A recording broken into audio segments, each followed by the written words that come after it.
Yeah, I mean, obviously, much more light-spirited, much more pleased. We've seen the photos of Nazanin on the plane. It's been a long ordeal, but obviously the last couple of days where we've not been speaking, it's been very up and down, and it's been getting closer and closer, and things moved on Sunday. So Sunday is when Nazanin got given her passport back.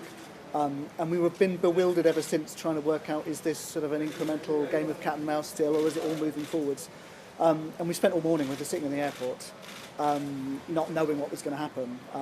Promised to keep silence to everyone. So, I mean, a huge relief that she's on a plane, that she's coming home, that she's free. And thank you to everyone who's been helping along the way. It's been a long journey that people have been keeping us, following it on the news, on petitions, with the government. I've said some rough things over the years, but in the end, she's coming home. Well, I suppose that we can stop being a moment in history and start being a normal family again. It's been a long time, hasn't it? We were just saying, last night, Gabrielle was asking, is Mummy really coming back tomorrow? I said, well, I don't know for sure. I think we're close to her. I now know pretty surely she is coming home. And of course, it's a happy sunny day. It's also, there'll be plenty of rain to get through and challenges ahead, and 6 years apart is a long time for any family. It's not sunny, you're right. Not spoken, so we've messaging.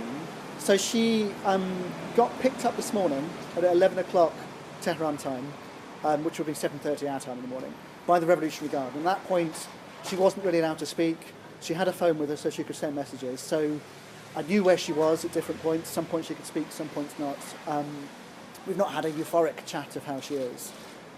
Spoken to the family in Iran. Obviously, we're all just so relieved. Yeah, pretty agitated as the day went on. Anxious. It's been bumpy. There have been some sort of, scary conversations in the last couple of days as well of people just trying to, make sure that she would be well behaved when she came back. But yeah, a big grin on her face in that photograph. It's going to be lovely to see her. It's going to be lovely to catch up with her. We've chosen which toys we're taking so that she can get to see them. Looking forward to a new life.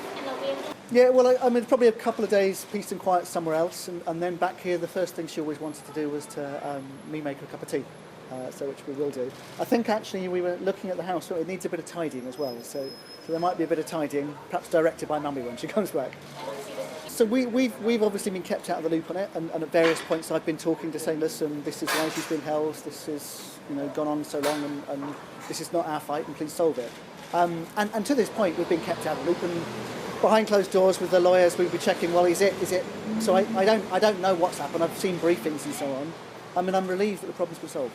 I think the government has two jobs: to protect people in situations like this, to make sure it doesn't happen again.